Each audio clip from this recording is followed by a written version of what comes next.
أهلاً، أنا نادين سمرة ومعكم بيوميات مدير عام بودكاست. My guests today are a married couple who not only share their lives, but also run and manage a thriving company together. We will explore together the unique challenges and advantages of being life partners, and at the same time, business partners. How they navigate decision-making, handle conflicts, and maintain a balance between work and personal life. I'm also curious to know what it takes to build a strong brand in today's fast-paced media landscape, and their strategies for managing high-profile clients while keeping their company culture strong.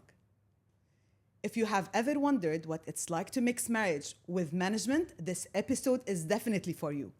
Louay and Sawsan, what's your story? Sawsan, Thank you for the intro. Yes, and thank you for inviting us. Yeah, thank you. It's a pleasure. Welcome. God, where do I start? Where we met? Should we start where we met? Why not? Okay, we met at the workplace. Oh God, too long ago. Makes me feel old. It's about 23 years ago now. 23, 24, yeah. Okay, it's a lifetime, right? Yeah. It was for me, I wasn't looking, for a relationship.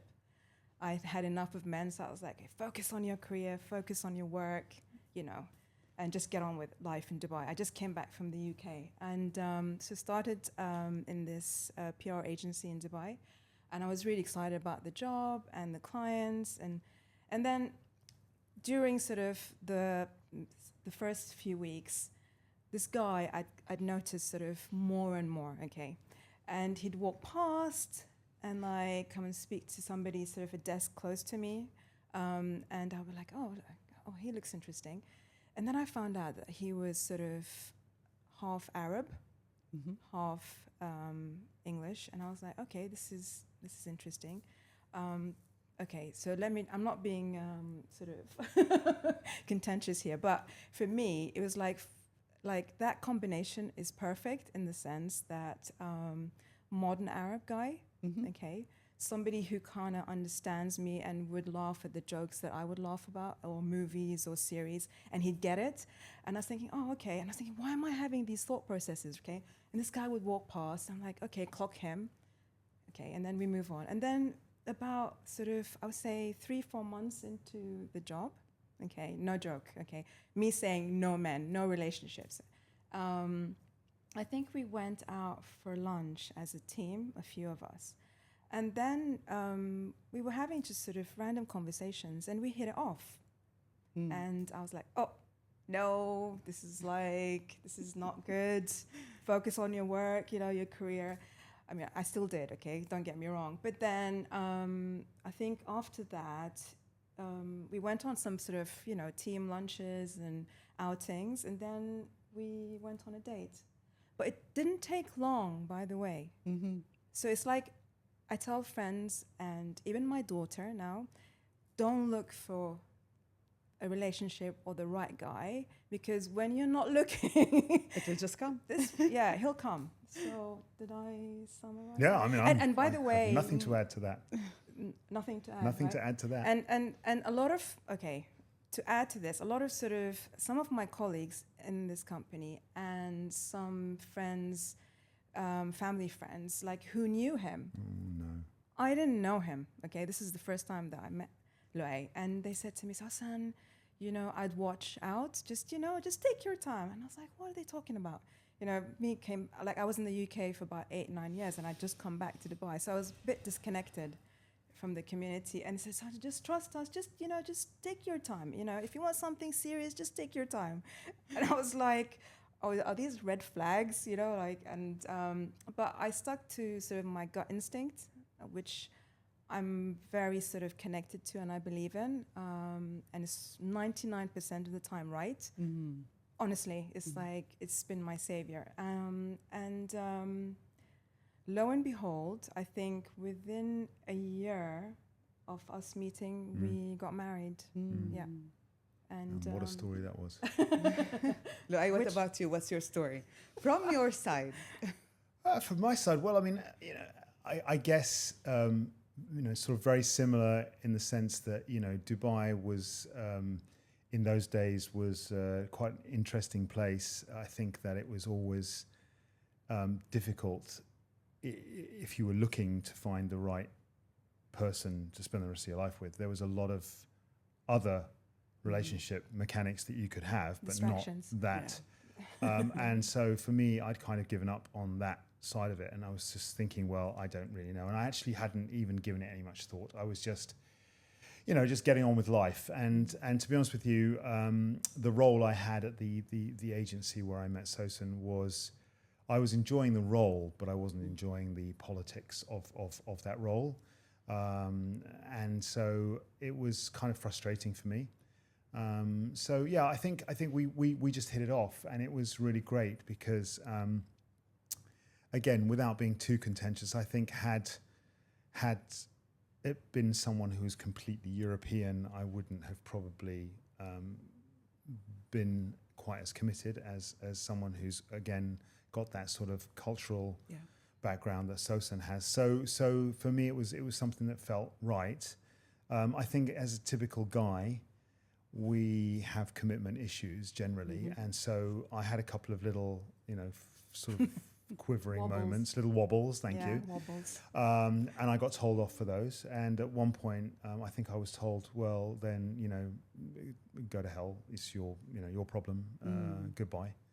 And that's when I kind of sobered up and realised. And I think from then on, as Sawsan said, within a year, we were married. And I think getting married was kind of a funny thing too, because, the way things are here, there we were sitting in the office and literally working, and her father calls and says, "Come to Dubai courts now." Okay. And we literally in Satwa, we were sitting in Satwa, we jumped in a cab and went to the courts. No, I had to go.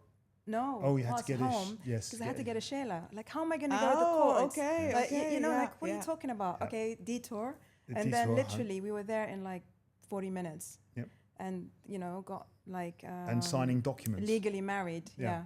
And that was it. And it was like, okay, now you're married. And we were like, okay. How do you feel about that? That was kind of a bit sort of weird. And then it took us a few weeks to get things sorted out with apartment and things like that. And the wedding reception, which was interesting in itself. We went very non-traditional in our wedding receptions. We went very original in the sense that we only wanted people there that we actually wanted there, rather than inviting everyone who was anybody that had, the relatives of this to make them happy and all that sort of thing that, happens with families, especially on the Arabic side. We went with a fairly small wedding, and which was great, and I really enjoyed it. I think your aunt thoroughly enjoyed it more than most. She was out there dancing, Sherry. But we had a great time, and that was it. And then I remember that when we got married, after our marriage night, the World Cup was on. Okay. Oh yeah, and everyone was saying, "Are you guys coming to watch this game?" And we literally left the hotel where we, that night, in the morning, around lunchtime, and ended up watching a World Cup game, which is the first thing we did when we got married. And I'm not even into football, so it was kind of a very interesting start. But and then things just developed from there, and we started, and I think at the same time I was pretty frustrated at what I was doing in terms of where I was. And I felt, Nadine, after so many years of working in advertising and PR, it's very easy to complain about how a company is managed or how it's run. But it's not so easy to actually put what I call your money where your mouth is and say, right, well, if I think all of this, then I should just do it myself, instead of constantly moving from one company to another where I see some really stupid things happening, or very political things, or quite nasty things, or people abusing that role. Because you find here, especially in this part of the world, and especially in the UAE, people seem to rely a lot on their title. And I don't think titles mean much to me. They don't mean anything. I think it's about how you conduct yourself as a human being. So I think that I was pretty frustrated, and I wanted to move on and do my own thing. And I saw a way of doing that. And that's kind of where it was. So I think when we got married, it was actually a very tough and challenging time, because typically the place where I was working wanted to make things extremely difficult, and they got very vindictive and quite nasty. And I ended up going through fairly interesting court cases. Is that because you got married within the same company, or No, it because other I things? was just Okay. trying, and they were Because particularly. I left, and Sawsan I resigned Okay. because I wanted to move on. And then Louay decided it's time for him, that Okay. he just wanted to move on. And we thought, okay, this is great opportunity. We just got married. Yeah.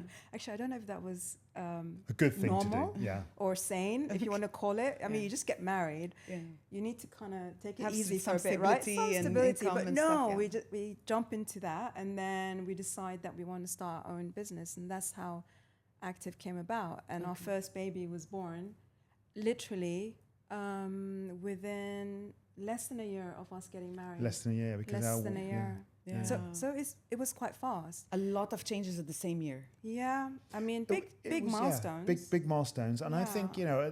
looking back on it now, it sounds like it was like how there, but Yeah. we just kind of got on with it and did it, and I think That's true. it was really a process of it was just a process of circumstances that kind of this momentum was carrying us into this particular scenario, and I mean even things like putting our business plan together, deciding on Dubai Media City, deciding on literally starting with an office space where Sawsan and I had desks actually facing each other with some space in between us. And then we bought 4 IKEA desks Yeah. and said, well, we'll fill these in 18 Yeah. months. We have a target. Yeah, and within 7, they were full. We had people working there. And it was quite an interesting start. And then you just suddenly just find that you're on that journey and things go. And you... But looking back on it, I don't remember it being stressful or daunting, because that was quite a big move for both of us to start our new business, because there's no security there. It's not like somebody is paying you a salary. You're starting something new, and you just got married. So, but we believed in it. And I think, and we worked really hard. I remember people saying to us, the first 2 years is going to be like really hard. And I'm like, okay, 2 years is fine. Yeah, we can do this, right? But I mean, we never felt like it was too much, or like, why did we make this move or this decision? It was just, no, we just enjoyed it, I think, from day one. And we took whatever came in our way. And we learnt and worked harder. And it's not 2 years. They say 2 years is like the first 2 years. That's not true. No, it's more like I don't 5. think it gets easier. Running your own business doesn't get easier. No, it was just tough. Evolves and Yeah. changes in different ways. So let's start from the beginning. When you started the business, who was doing what? And when you started to put the plans together and then started to execute some of your plans, Yeah. how did it work for you, and who was actually doing what? Okay, well, Louay is the mouth. Okay? So being the mouth, he's he's always been the new business, sort of closing, you're laughing, clients. And I was sort of You're the the client brains. service. The brains.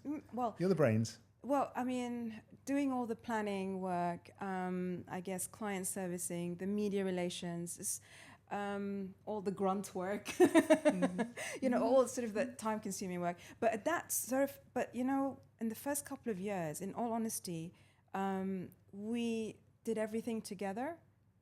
Yeah. Like, I mean, we yeah, went to meetings together. It wasn't like, okay, you do that and I do this. I mean, it kind of evolved over time. But when you start the business, you're both in it together. And so, you just have to do whatever needs to be done. Yeah. You just get on with it. But as I said, that's his strength. And for me, it's about the thinking, strategic thinking, planning. And you the had finances. and you also had excellent media relations at the time. And with excellent, media relations. I mean, at the end of the day, as somebody who is very good at, I guess, selling, and I enjoy sales, if you like, side of things. At the end of the day, it's you can say it's quite easy to sell, but if you're selling a product that's not good, then you've got a problem. Yeah. But when you're out selling the product, and the product is your wife and that's the business at the time, it was extremely easy to do that with a lot of passion and feeling and genuine aggression. In fact, I think I remember one client early on in our history or in our journey actually turning around to me and saying very nicely, I appreciated it. He said, "Louay, sometimes you're just a bit too much."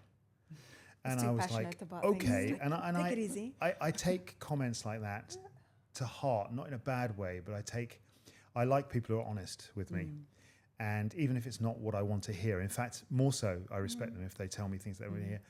And that helps you to readjust. And I think that it's important, even now, to continue to try to learn from people, no matter what their background is, how experienced or inexperienced they are. It's really important that you listen and understand those people and their points of view. And some of that input is very positive. And some of it can be very negative and toxic, you know. So you just sift out what you feel is useful and move forward with that. So I think going out and doing that was really enjoyable to me, and I still find a lot of enjoyment in doing that. And having Sawsan back me up and know that she's there to make sure that, obviously, as it grew and we had people, standards and processes became very important. And which is actually really tough. Yes, and I mean, Sawsan, to maintain that is really tough. It is. It's a 24/7 job. I mean, especially in our industry. It's all about communications, your image, the brand. So you can't sort of just say, "Oh, I'll switch off now." You know, you can't switch off. You can't sort of hand it over fully. You know, because I guess it's living and breathing. Yep. I don't see it as a brand. I say it's like an entity that's still like alive, and we created that. So it is a difficult one. It's a challenge, like to hand it over. Okay, here, guys. I mean, we do, like, now we've learned that there are areas that we need to let go.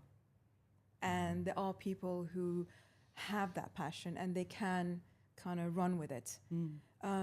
But there's some areas that we feel like we still need to be part of the brand. I think it's interesting because I think when we started Active, I think we were one of the only independent agencies. Whether we were in tech, I mean, we've always been quite specialised and focused in tech. That's never been a change in that narrative. But Sawsan developed a sort of policies and procedures manual guideline, which in those days was a physical folder with papers, right down to sort of weird.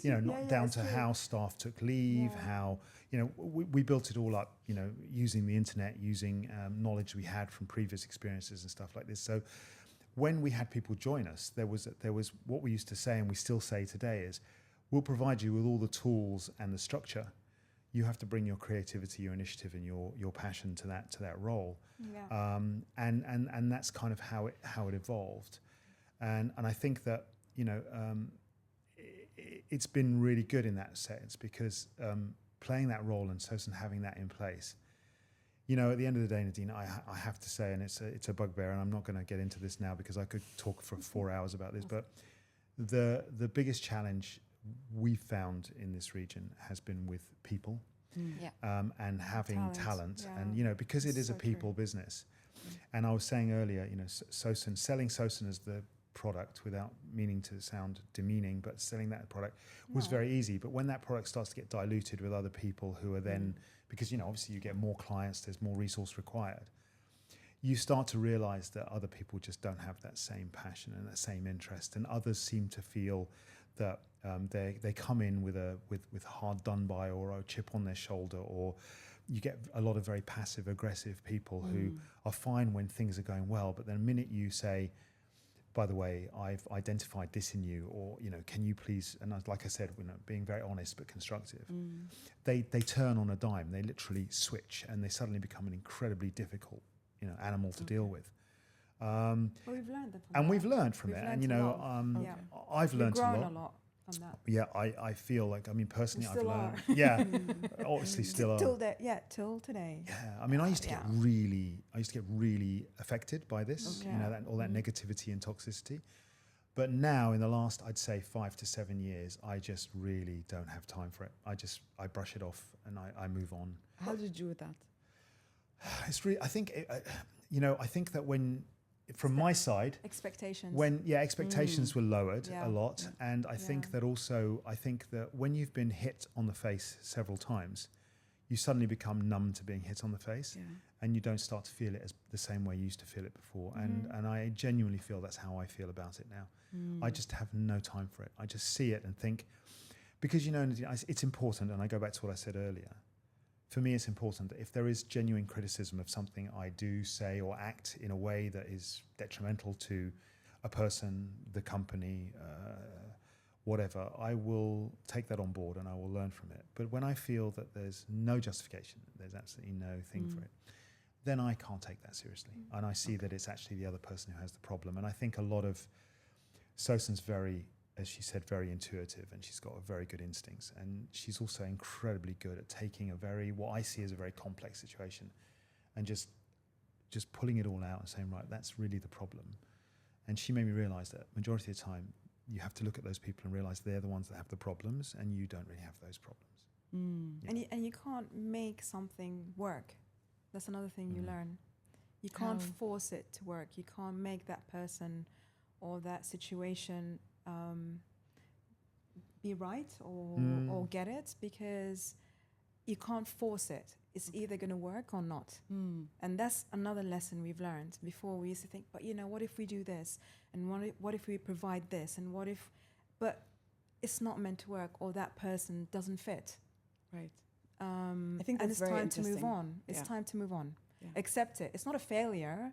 You just have to accept it. It's not going to work. Yeah, and you move. And I think we've also grown from that. It's just like we don't feel disappointed. We don't take it in a personal way anymore, and we just move on. It's just. It's like the book. And sometimes, like this book I'm sometimes reading we now. can sit and laugh about let it. them. Yeah, exactly. Let them. Let them. Let them. Theory. Yeah, Yes. seriously, it's the best, and it works. Yeah. Yeah. So this is so interesting because at many times when we talk about management, we always talk about the qualities of the manager and what they need to provide for the employee. Yeah. And we often forget that the employees have to have certain level of credibility and then a skill set and so many other things that makes them part of this company or accepted in this particular culture. And I think it's really interesting to tap into this now from a business owner perspective. It's like, what is your expectation when it comes to hiring the resources and being part of your team? First of all, who makes the decision of hiring? It's actually both of us do, because good question. I don't think it's like we kind of bounce off each other, and we sort of have not necessarily a written list, but one like pros and cons, but it's, to be honest, over the years we've learned that attitude it comes above the experience. The person can have the best experience, history, on the CV, resume, but the attitude just is not right, and they don't fit in the culture. And for us, the culture in the agency is so sacred. It's so important. And like when we set up Active, we said like we don't want politics, we don't want negativity, we don't want this to be in the agency, because it's quite, in marketing, in communications, it's quite common. It's very sort of political. Everybody's sort of trying to, I don't want to say, what's the word? Like, I'm better than you, I don't want to use it's the wrong. nasty and backbiting. But we didn't want to bring it into Active. And today we're very, very particular about this. Okay. And we want compromise. And I think again, that process when we started it was not foolproof. I mean, we've made some big mistakes. And in the early days when we made those mistakes, the only people it really affected was us. But as we grew and we had a wider team, when we made those mistakes, they did affect other people. And we lost people because of making a bad hire. We lost some good people because we made a bad hire. And the only thing you can do again is to learn from that and say, right, it was my responsibility. The buck stops here. It was my problem. So now how do I move on from that? What have I learned? And I think what we've learnt, and again, is not only is it the qualities that we look for in a person, and Sawsan we are both 100% like on this thing about attitude, but it's also now what we've done is that we've always built into the system, even when we have the policies, we've built into our system empowerment. Because at the end of the day, again, when you look at companies here in the Middle East, and I'm sorry to say this, but a majority of them, there's absolutely no empowerment from the middle management. It's actually the only person at the end of the day who can sign the checks, make the decisions, is the guy or woman at the top. More often than not, it was a guy in the past. Slowly, thankfully, it's changing. But the point is that it's that person. Whereas we had a system where we tried to build a system where people were empowered, And it was really quite interesting to see that actually, because of the way things are set up in this part of the world, they didn't want empowerment. No. They wanted affirmation, and they wanted to be able to feel that the decision they'd made, they'd come to you and go, what do you think I should do? Yeah. Instead of saying, here's what I think we should do, here's why, what do you think? They don't have those conversations with you. They go, what should I do? And we realized that there's two reasons why they do that. One, because they lack confidence, which they've never been given, even if they've had previous roles in other agencies. But the second thing is sometimes it's because they want to be able to say, well, I didn't decide, you did. Yeah. And that's disappointing. It's the responsibility. Responsibility. Yeah. And that's disappointing. So you get disappointed. And when you start to see that behavior trait happening quite a lot, and you try to correct it and it doesn't, then you know you're onto a loser. You know, in sense that you're going to lose as not the person's a loser, but you're going to lose as it's going to be not a lose-lose situation for both. Right. So I think that we've learned those things from it. So what we've now done is we've now tried to, in the last, I'd say 5-6 years, maybe longer, we've tried to involve our senior team in making the decisions on people. And it's not a consistent policy. We sometimes make those decisions on very quickly. In fact, in the very recent last 2 months, we've made a couple of decisions which didn't involve our senior team. You'd say, well, you think you've learned by now that you've made some wrong hires, but we think that we've made these two particular hires are good ones. They met them. And they met I mean, them. they met. And they made decisions. They sat with them, interviewed them. We have like now several rounds, like the filtering process. And I think that, you know, they don't, and again, I think another thing that's quite interesting, certainly about and I can't talk about any other industry, but I know from the public relations industry and that certainly in most agencies, people, and again, it's partly because of the structure of how this part of the world works, but it's also partly the way people think, the people working in those agencies think, is that for people working in agencies, title and salary are the two most important things that they care about. For the agency, it's about people who are capable of doing the role and the responsibilities. And sadly, a majority of the time, the agency sees those roles and responsibilities as being quite tactical. So, you know, if you can do press releases and you can write and you know 16,000 media and you can get us coverage, then your job is done. But the fact is that, therefore, a person who's an account executive may be able to do those things. But then when you've got somebody who's now become an account director who's still doing the same things because they've been at the agency for 6 years and the only way to keep them was to promote them and give them extra money, that person's an account director in name only because their actual their role, if you read the role of what an account director should be, they're not fulfilling that role. They have no financial responsibility or insight. They don't really have any kind of man management skills in terms of being able to manage. Suddenly they've got a team of 3-4 people themselves. How do they manage those people? So things go horribly wrong. And the sad thing is that from an agency perspective, you then question whether I want to invest in giving them those skills, because if I pay for those skills, they're going to turn around and leave us and go somewhere else and take those skills somewhere else.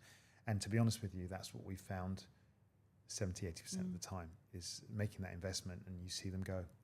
So what do you think you need to do about that? I don't know the answer. I actually don't know the answer. And I actually raised this issue within the professional bodies that we have.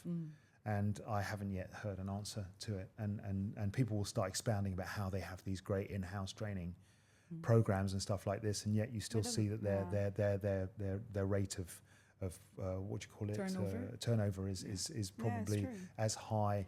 And they'll tell you, oh no, we've had employees for 10 years. Well, yeah, we've had 1 or 2 like that as well. Still have them. But the point is that you still have turnover, and it's not, you can do whatever you want. I mean, I remember, I don't know if you know that amazing, and I've got a lot of respect for him, but Fadi Ghandour.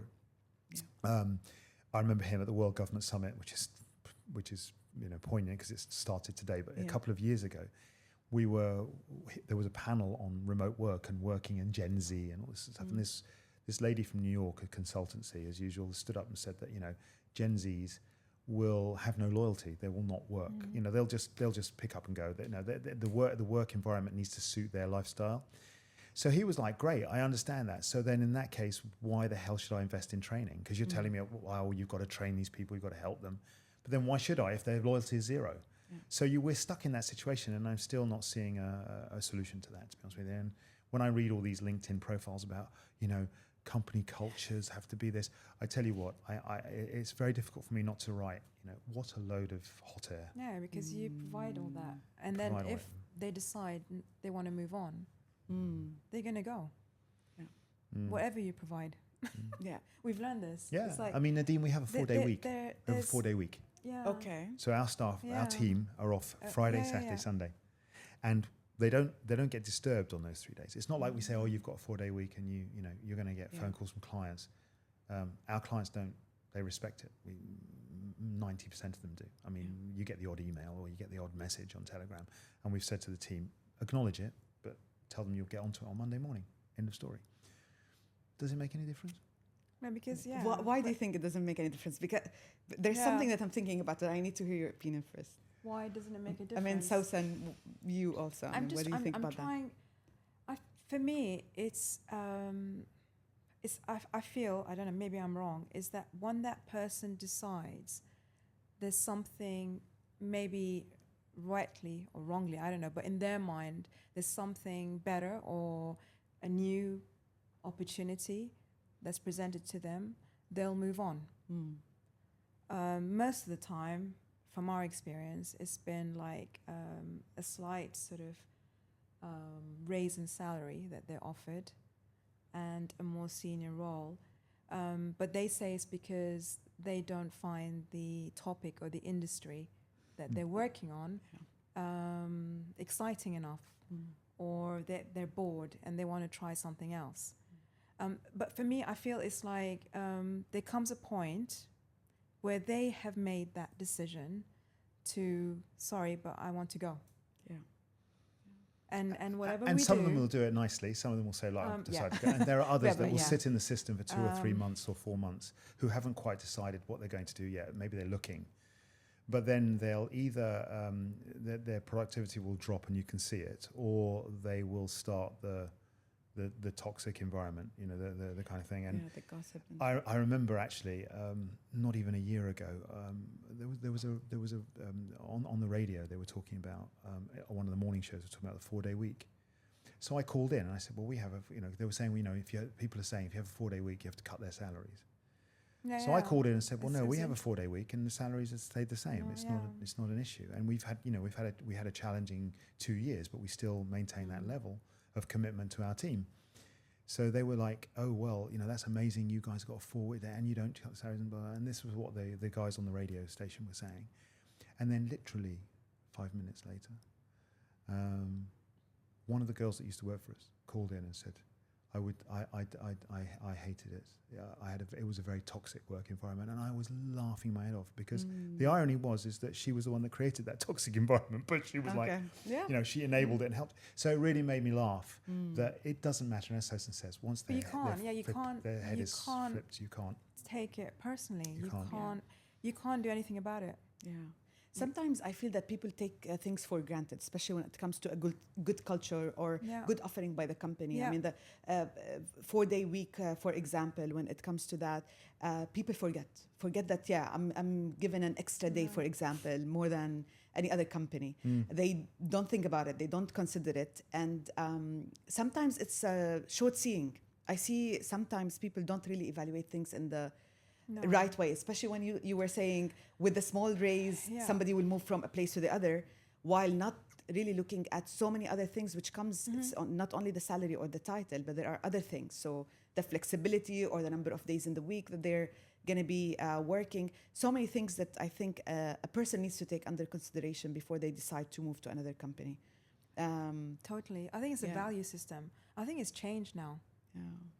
We didn't do it before. No. We wouldn't sort of, it's just different world we live in. It's a lot more transient. Yeah. Like, people are like honestly, attention span, it is not just for the young ones, like sort of teens. No, it's like Gen Z, you want to call them? I don't know. No. It's like they can't stick to something for very long. And I don't know what they're looking for. They're always looking for something new, but not necessarily better for them. Like you said, it's just forgetting what you have or valuing what you have. and always looking for something that's better. Yeah. But I mean, is But, it? You know, really? I think, know. yeah. But I think from a, you know, that would be my only negative coming out of what we've done for the last Yeah, it's 23, true. 24 years. Or challenge. Everything else, challenge. I would say challenge. Everything else, Nadine, has been Yeah. absolutely brilliant and amazing. You know, and even to be very honest with you, I think that the technology industry globally went through a terrible time after COVID. It just literally, and you know, the Middle East region, when you're talking about technology clients, and I'm sure others, but technology, the Middle East region, if they're looking at marketing budgets and they're looking at cost cuts and they're looking at, you know, venture capital drying up in the US or wherever it might be, they start to look to where they cut costs. The Middle East is one of the first places that will just get cut. It'll go. So we literally saw, just after having grown during COVID, COVID we literally saw, growth, COVID was growth for us. Yeah. We saw it drop off a cliff, and it literally just did. And 2 so years for now. 2 years, For the last 2 years. we literally, as a business, been living hand to mouth. And we are the type of people that will not go, oh, isn't it a shame? Oh, we can't. We actually got on with it, and we actually, I compare it to like when you've been enjoying life and you get a little bit, you know, you get a little bit of a kirsch, and you enjoy, nice. you know, and then suddenly things aren't so good. You're suddenly going to get back in a gym. You're going to get fit. You're going to get lean. You're going to get agile, and you're going to try to work harder. And I think that's what Sawsan and I have done with the business. And we're constantly evolving it now and thinking of more ways in which we can make it leaner and more agile. And I'm not going to start talking about the elephant in the room, which is, of course, artificial intelligence and AI. No. I'm sure that's something we'll talk about later. Else, But the point is that that's what's really, I felt that the last 2 years have actually been quite exhilarating, tough, but really exhilarating. And the more challenging it got, the more exciting I felt about it. Yeah. And we're starting to see that all the hard work we've put in the last 2 years to get things back on track is now starting to yield the kind of results. And we're not compromising because of that. No. Yeah. See, that's the interesting thing. We don't compromise now. Tell me more about that. Like, because sort of now, you know, the last 2 years has been tough, and we've had to sort of really be creative and delve deep into finding sort of different solutions, services, offerings that we can provide our clients. We won't compromise on what we want to achieve and deliver anymore. This is the way it is. This is the path, you know. It sounds a bit like... No, it's... Yeah, honestly, it's like we believe in it. And so either you're with us on that path, you know, or not. Is it a value of yours then? This is like what we believe in, and this is the way forward, to be honest. And if you don't sort of learn from these challenges that we've had and grow, it's not a good thing. It's not gonna, like, growth is just not gonna happen, right? Yeah. It won't. It just won't. And you know, we have core values, and we have them written on the wall in our office. They're written on the wall there. And you know, we've been told, and we both agree that this is a very good piece of advice. You know, to recruit to our core brand values, and we're getting better and better at that. So yeah, I mean, I think that those are the things that really help us to keep the process moving forwards. Definitely, 100%. Now, since the beginning of our conversation, you made creating a company of your own and being the business owner of the company sound to be easy, especially with your partner. While I'm sure you guys had a lot of challenges at the same time, a lot of qualities that you really needed and required within yourselves in order to make this work for you. So what are these qualities? I mean, from your side, Sawsan, Louay, what were you looking at from Louay to put in and to make this happen for you? And the same question for you, Louay. My goodness. From Louay, to listen. To calm down. You see, like, we did, like, actually, in all honesty, he does listen, but sometimes he gets carried away, you know, with an idea or thought process. But it's like, okay, let's just think it through. I'm sort of that kind of person. I need to think things through and really question, like, okay, this is great, but is it really the right thing to do? You know what I mean? So I guess I bring some common sense into the equation. Perspective. Perspective. And for us is always to keep the line of communication open. Well, for me is, and I think for Louay also, he values that a lot. We don't, in all honesty, have we argued? I know what you're going to say. No. I wanted to, have we argued in the 21 years? If you think that if you end up with an argument where there's slamming doors and sort of a bit of name calling, we've never had that. Actually, it's always been, and even when it comes down to family issues and situations, it's always been like a discussion. Where Sawsan will give me her viewpoint, sometimes quite forcefully, and I love it because she won't take any rubbish. And there are times when I can get quite forceful. More times that Sawsan gets forceful than I do. When I get forceful, I get told I'm being stroppy by both my wife and my daughter now. But the fact is that I think that's been the way it has happened. And because I'm a Libran, we like balance, right? We like this thing. And ironically, I think that between Sawsan and I, when we have these situations, it'll rock a little bit and then it'll find its own balance. And when it finds its balance, you'll find that probably the solution is probably the best one, because it's not 100% mine and it's not 100% Sawsan's, but it's somewhere in the middle. And that's always worked well for us as a business. And I think that for me, Sawsan's qualities of being able to calm me down, calm the situation. Sawsan is incredibly logical. She looks at things in a way that I can't. I'm just incapable of doing it. I can't do that. And when she does it, you can actually almost physically see me go, oh yeah, oh, didn't think of it like that. And the penny drops with me. And she can do that across a lot of different things. And I've grown over the years to 100% trust it. Her instincts and this ability to do that. I've no questions. I didn't realize to this extent, to be honest, but but for me, I wish, to be honest, one of the things that I don't miss a thing, Nadine. I don't miss a thing. Like there'll be hundreds of emails. I'm just giving an example, right? Hundreds of emails, and then something. I don't know how this happens. I open it and I'm like, I remember the history of it. And I know what's happened, and I'm like, no, this is not our standards. And the team are always like, how did you see this? How did you find out? It's just, I don't know. Well, some of them are like, attention to detail. Yeah. I don't know. Do you think it's attention to detail? I don't know. No, I wish. I think it's too.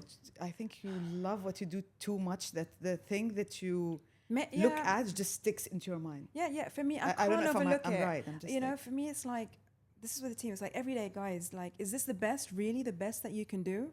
Yeah.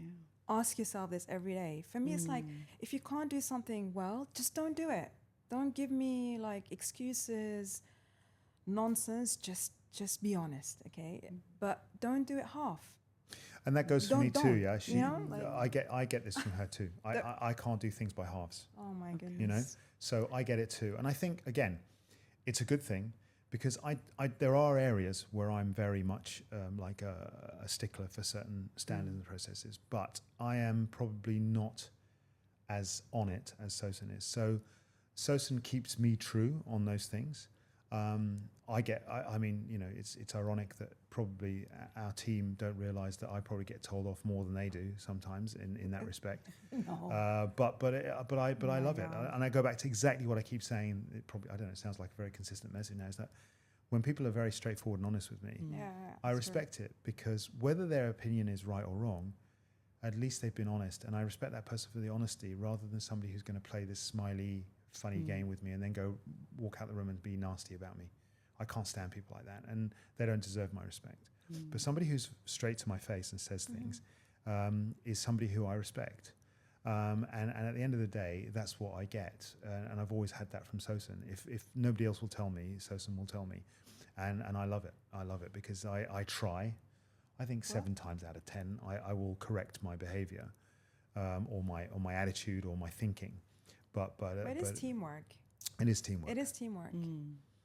honestly, like, I don't think either of us could run the agency on our own. No.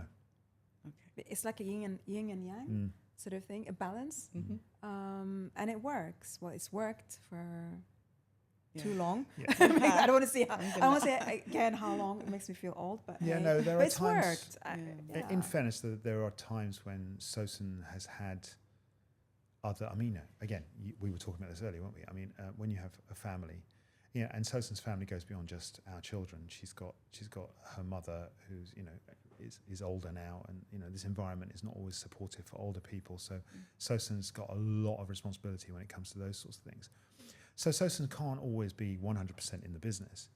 Whereas I guess for me, I can be 90% in the business. I mean, there is a 10 or 20% where I will jealously guard it for my children and my family. I don't miss the details, though. But the thing is that when she's so not involved in funny. the business, I know. Nadine, I'm actually a little bit nervous every day. I'm a little bit kind of like, I'm not 100% confident in what's happening in things when she's not focused on the business. And there are times, and we've had a couple recently where she's not been focused on the business, and it does make me feel uncertain, unsure, and I need that reassurance. But once she refocuses, I'm all guns blazing again. I'm fine. What about conflict management when it comes to the team? Who do they go to? You, Sawsan, or they? It's a good one. I think it depends on their personality, right? No, I think most of the time they go to you. Come to me. Yeah. Because they know Even though I'm the one that's tougher about come on. Yeah. I'm like, no, this is not good enough. And I'm like, how do they come to me? Like, it's strange, I think, but I would say 70% of the time. Yeah, I think it's changing slowly because I've calmed down a lot thanks to you. I tend to take things now, and I tend to listen before I say anything to some people. But I think that they would do that. But in fairness, it's a good question. I'm thinking the way we've always, and Sawsan mentioned it before, we can't stand politics. I can't stand it just generally. Family, business, whatever it might be, I can't stand it. And so I think what does politics mean to you in the workplace? Politics in the workplace is when people can go downstairs and start, complaining, or they start saying negative things, whether it's about Sawsan or I, or about the business, or it's about somebody else within the company. But they've said to you, it's fine. And when they say it to your face, it's fine. That it's fine. Yeah. It's not fine. Yeah, and you get, when you ask someone, It's if I sit to you and I say, Nadine, are you happy in your job? And you go, yeah, I'm fine. It's all good. Yeah, it's great. Thank you. Yeah, it's good. I'm saying, well, okay, is there anything you don't, you find difficult or challenging, or is there something that we can be doing for you that you, no, it's fine. I'm good. And then you walk downstairs and you go, God, I haven't been given a pay rise in ages. And this, I hate this thing where he's always saying this, and I get this email from him. And if you can't say it to my face, then actually, to be honest with you, I'm sorry. Then you're undermining your own opinion. So what we've always done is that when it comes to Sawsan and I, there's not really a lot we can do. People will, we try to tell people, look, we're very approachable, we're very accessible. You can say, whatever you want to say to us. What's going to happen? What's the worst that's going to happen?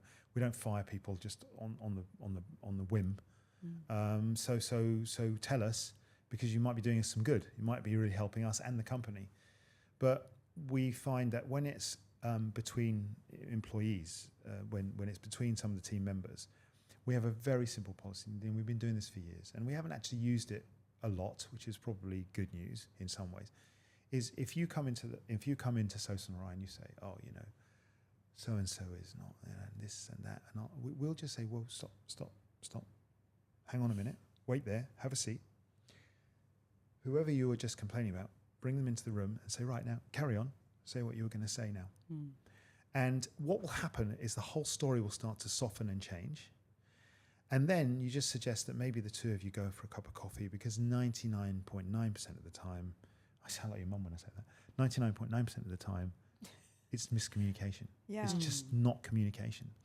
And in a business where we're supposed to be communicators, I find it incredible that we are such bad communicators when it comes to internally. Yeah. And I'm not perfect in any way, shape or form. So the only way to clear that up is to actually, again, go back to saying, well, sorry, Louay, can I have 5 minutes of your time? I just want to say something. Would you mind if we go for a coffee downstairs, or can we go outside here, or can we? I just want to say this with all due respect. I think this, and this, and this, and the way you're coming across to me is you're quite aggressive, and you've said this. I didn't appreciate that comment, and I'll be right. Okay, I'm really sorry, but this is what this is where I was coming from. It wasn't meant in any way, and you know what? Suddenly you've resolved that issue, and you understand each other better.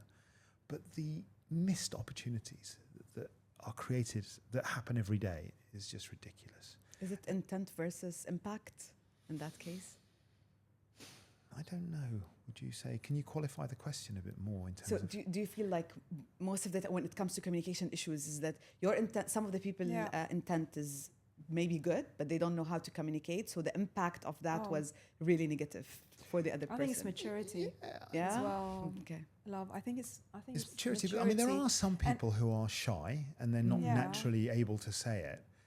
But at the end of the day, if they can't say it to Sawsan or I, we have a mechanism in the company where they can go and talk to someone else about it, and that person they know will ultimately present it to us. Can you explain that more? Yeah, so we've had a lady who works with us for nearly 9 years now, and she has started off as our office admin lady, and now she's become like she helps us run the company effectively. Right hand. She's really our right hand, and she's just incredible. And so they know. Everybody knows that if they go and talk to her, then she will either come and talk to us and present it in a way that she feels that they know that we'll understand it, or that she'll shape it in a way that she knows that relationship we have with her, she'll be able to put it in a way that works. Or they know that what will come out of that result is that we will then call that person in and say, right, we've understood this and this and this. Would you like to tell us a bit more? So it gives them the opportunity to that safe space to say, yeah, okay, fine. It's been covered, not by me. I didn't have to say it. She said it. She delivered the news, but now I'm going to expand on it and be able to give a bit more input now that it's open, now that the subject's opened. And that works a lot of the time.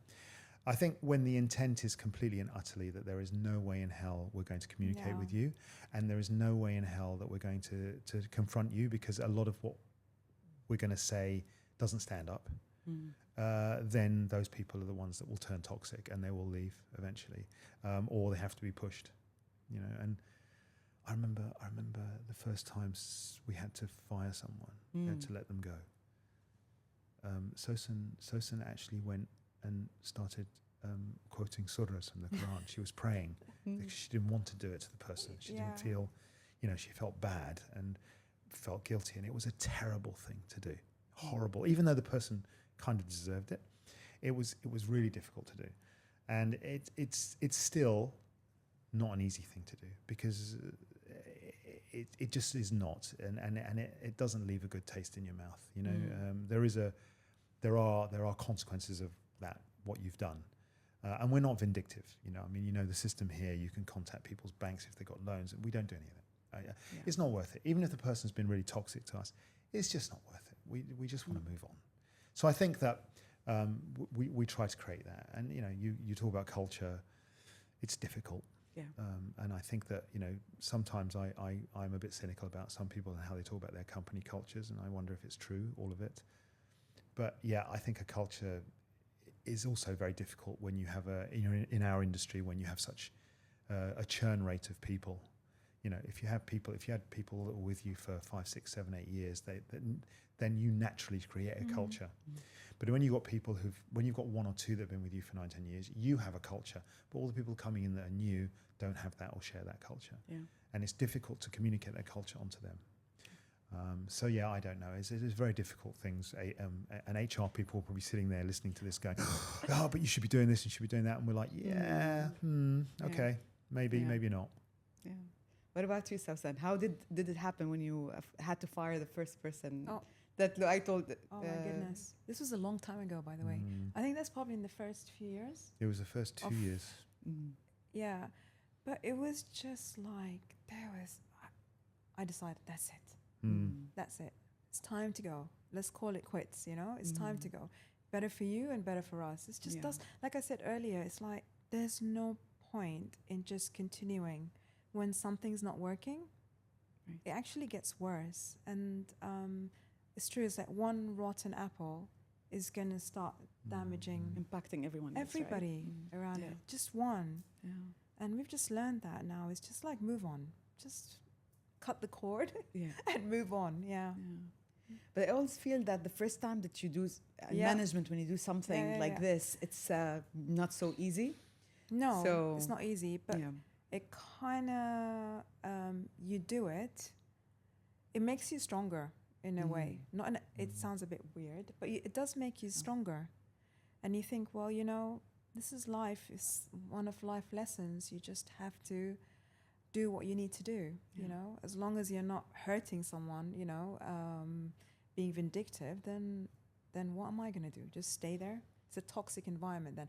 And that's not what we want in the agency. So it's kind of, it's a difficult position to be in, to be honest. But I also think right? It's like, what do you do? You have to go, you know, like, But I think they don't, also, it's difficult for the person to understand this, and it's difficult for the team who probably know that person in a different way than we've experienced them to understand this. But at the end of the day, it's a business. Yeah.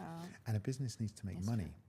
And when you have a non-performing element in that business that's not doing their job or not doing their job properly or doing it in a way that's offending, especially clients, they're not helping your revenue. And if they're not helping your revenue, then all the rest of these people, their salaries, their raises, their bonuses, their jobs are on the line. Because if those clients say, well, I'm not working with you anymore because so-and-so's is awful, they're not doing, you know, they're not delivering, they're not, the standard work they're producing for me is rubbish, blah, blah, blah. I'm firing you as an agency. They don't see that one person as that one person. They see them as the agency. So they're letting everyone else down. So it's kind of the onus is on us as a responsibility to the rest of the team to get that bad apple out. But sadly, majority of people in employee roles here in the region don't see it that way. They just see that, oh, you've just got rid of my best friend, so I hate you. You know, and it's, well, yeah, but your best friend nearly lost you. How did you deal with that? So now this is another problem that's being created in the team, right? I think... being totally honest with them. Yeah, we try to be honest. We have to be honest. Try to be open and transparent. Sometimes, to an extent. Yeah, sometimes we just find that it's not worth it because no matter what you say, they don't believe you or they won't believe you. You know, it's management. Whenever it comes from us, it's management. You know, if somebody, you know, it's actually quite amusing. I find this quite amusing. Is that if I turn around to everybody on a Thursday afternoon and say, guys, hey, listen, been a great week. Let's all go for a drink. Let's go for a coffee or a tea. Let's go for whatever. They'll be like, oh, well, actually, you know, I can't because, you know, and one or two might come along with you and they'll sit politely and they'll think, well, it's okay. I came with the boss because at least he'll pay the bill, you know, kind of thing. You go, great, okay.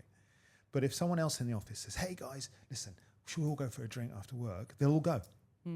So we've learned that when it comes from us, has a different meaning entirely. We used to really believe that we could be, you know, that kind of, you know, all-encompassing. I mean, the things we used to do. I mean, some of our team now, when they hear some of the things we used to do for the staff, are just like gobsmacked. We used to take them away for weekends in Fujairah, you know, where we'd all go stay in a hotel. It was all paid for by us and stuff like this. And we just don't do it anymore because you felt like some people come along as a chore. I mean, when we used to do these trips, somebody would say, well, okay, if we're not having to come in on Wednesday because we're going down to Fujairah, can we just go because can I just take the day off? And you're like, well, no, that's not really the point of this. The point was because we wanted to go as a team. So you realise that it doesn't. I mean, you know what? I guess there are cultures where those things work, but I also believe one of the challenges here is that we have a workforce of so many different cultures. They interpret things in so many different ways. In London, if you do this, everybody in England comes off the same sort of culture. In Germany, Italy, France, Germany, but here, you've got so many different people that culture can be misinterpreted. You know, somebody can be offended, somebody can feel like no. You know, something like this, or you can't win. Yeah, you can't win. So it's a very difficult thing to do. Yeah, you can't win. It's a difficult thing to do. But then you just need to carry on. This is what I feel. Yeah, like you do the best you can. You can't let it stop you. You know, you can't let them wear you down. You know, really, you just have to carry on. Believe in what you believe in, like that belief system. Don't change it. You would do what you believe cynical. Yeah, you can't become cynical. Oh, I'm not going to do this anymore because it's the danger is there because you think, oh my God, every time but you know, you just have to brush off and then get up and go. Yeah. A new day. Really, it's a new day. Yeah. So who pays the bills? Oh.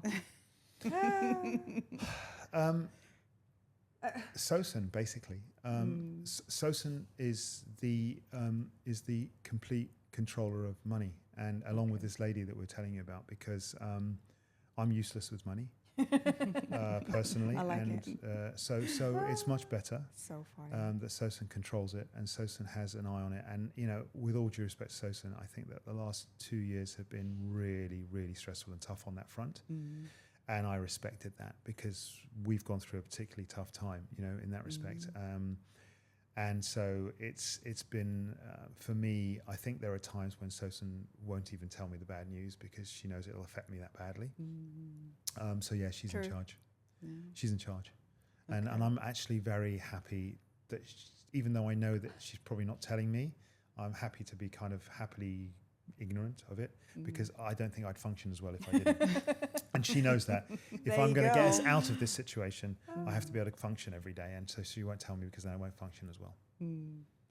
So there was a story you wanted to tell me about with your father-in-law, and I told you let's talk about it in the podcast. Tell us more. Oh, yes. So my father-in-law, Allah yarhamu, he was a lovely, lovely man, and he was a very traditional man who believed in family, and he believed, but of course he had his own company, and he was the breadwinner, and he went out, and he was the one that provided for his daughter and his son and his wife. So when Sawsan and I started our company, he and I used to have conversations, and he would talk very much in the context of, so what do you do with this, and what do you do? And it was as if his own daughter was kind of this, not in a bad way, but it was kind of the she wasn't considered in this thing. So one evening, I can't remember what the conversation was about, but it got to the point where I suppose in a way I got a little bit, it niggled me a bit, because he wasn't giving his daughter the credit which is due. So I sort of said to him, can I ask you, whose name do you think is on the trade license of the company? And he went, you, Louay. And I said, no, it's not. It's your daughter. Sawsan's name is on it. I'm just a general manager. I'm positioned as that. I said, who do you think signs the checks for all the salaries, and who controls the payroll?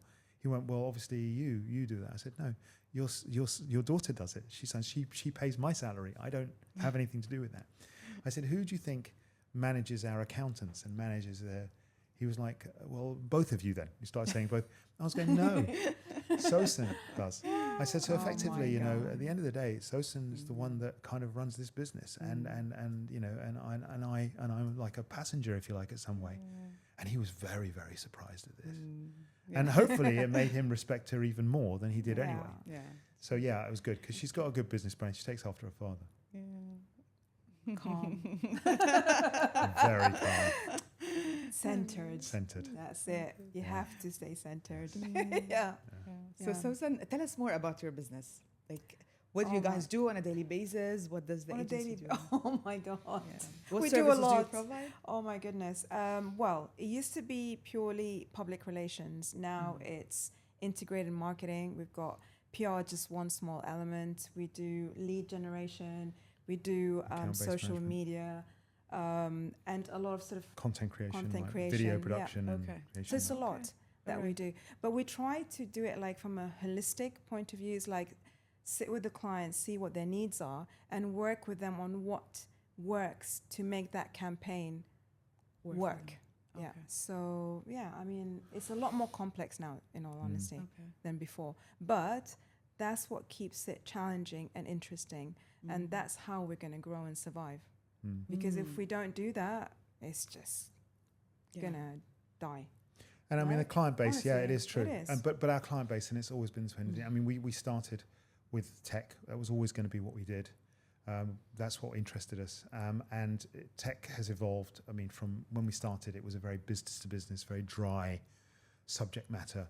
But technology now is everything and everywhere. So for us, cybersecurity, AI, digital transformation, cloud, all of these areas now where we have lots of specializations, and we are very grateful that not only as an independent agency are we well known in the region, but also we have a number of partnerships with global agencies that don't have representation in the region, who very much see us as their go-to agency, especially in London and the US. They see us as the agency that will come to and say, can you help us do this? Can you support this client? Can you do that? And some of that, that has always been a really good funnel of revenue for us and continues to be so. So that's what we do. And we just actually love technology. It really, really interests us. And now, of course, everyone's talking about it and we laugh because we've been talking about it for years. Yeah. Well, for and now everyone's like, oh, AI, this, all that. And you're like, well, yeah, but stuff's been around for quite a while. Yeah. But that's what we do. And we still love it. We're still quite passionate about it. And we know what impact those solutions have on people's lives. Oh, God, yes. You need to understand it. And communicate and be able to communicate it in the right way so that the man on the street understands it, which can be challenging. But you see, then you have to be creative to do that. And so some of that team, past team, who used to say to us, but I can't be creative. And I'm like, you're missing the point, you know? It's actually, this is where you can be more creative. Because this industry, it's not so easy to translate it, you know, to the man on the street for them to understand, what is it to me, you know? How do I benefit? So this is what we love and what we do every day, to be honest, to translate it, right? To translate it and to take it and make it into a narrative that people understand. And you know, I think that, you know, creativity is going to become more and more important in what we do because AI is going to take away a lot of the functional elements of what we do. And so therefore, what are you going to be able to do is to add value is you're going to be able to take all those functional elements and be able to put them together in such a way that they're going to create a result for your clients. And you're going to use AI in that way and creatively to do that. But at the end of the day, it still needs that human element. But that human element can't be somebody who says, well, I can write well. And you go, well, yeah, you can. But now actually, if I get the right prompts into AI, I can write even better than you. So that doesn't really become an issue anymore. So where does my value lie? And we've been working very hard on where is our value. And a lot of that has been on our consultancy side and also the insight we provide to clients about the region. Because don't forget, a lot of American multinationals, you know, UK multinationals, as you probably well know, they don't understand or really get the region and the nuances of it. So they do rely quite heavily on us, and we can position ourselves very quickly as being those people they can rely on for getting that kind of information, rather than sitting there and being an empty vessel. And say yes. And they only think that you produce press releases for them. But also like to agree on everything that they and want. to agree. We kind of go back and advise them that this is not going to work, or this is going to work. It's going to work if you do it this way. We're not yes men, so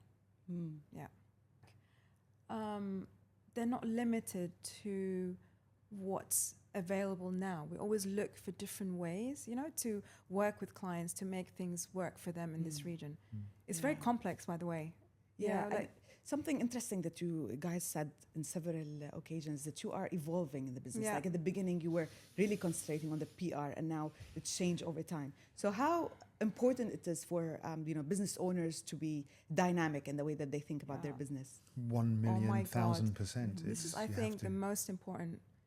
Honestly, like to survive, and not to grow even, to survive and make a difference, you need to evolve and be open to learning new skills, new, I don't know, what do you call it? New services and new approaches. Oh my God. You can't just say, well, you know, this is enough. I know my stuff. No, it's just, and actually more so now in our world, because that, you know, thanks to AI and thanks to many other factors, you need to challenge yourself. You need to kind of embrace change. Because you will die, literally.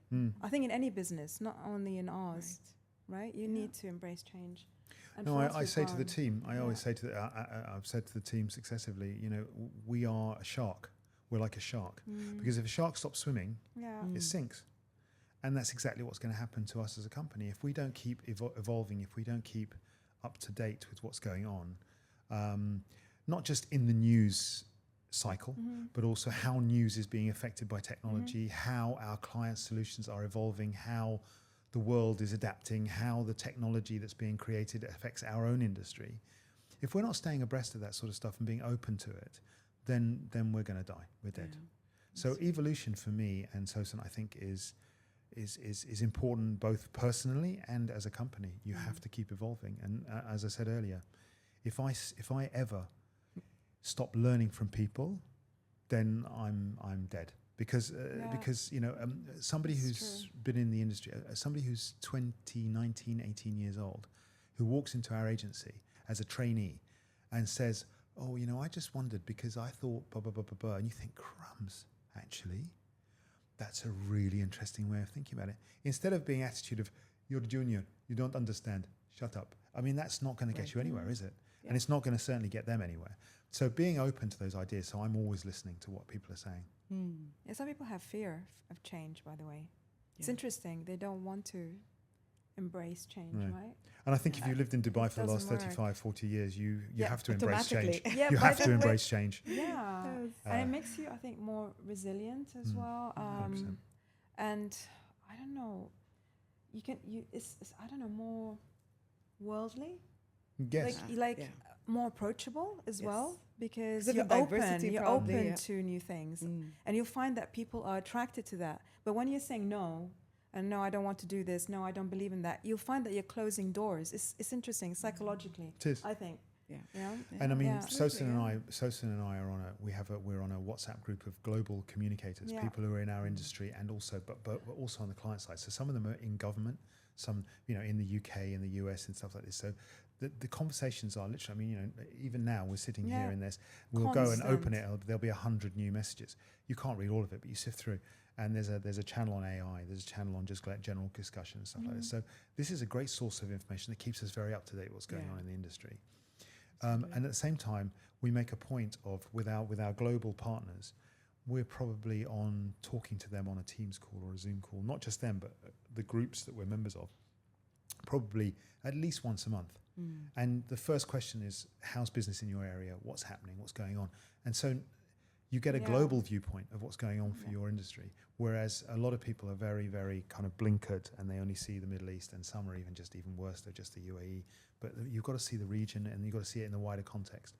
So part of the evolution is evolving your mind and being open to listening to all of that. And also one more thing, you're going to guess what? Manifest. Oh, yes. Honestly, I've learned to believe in the power of that.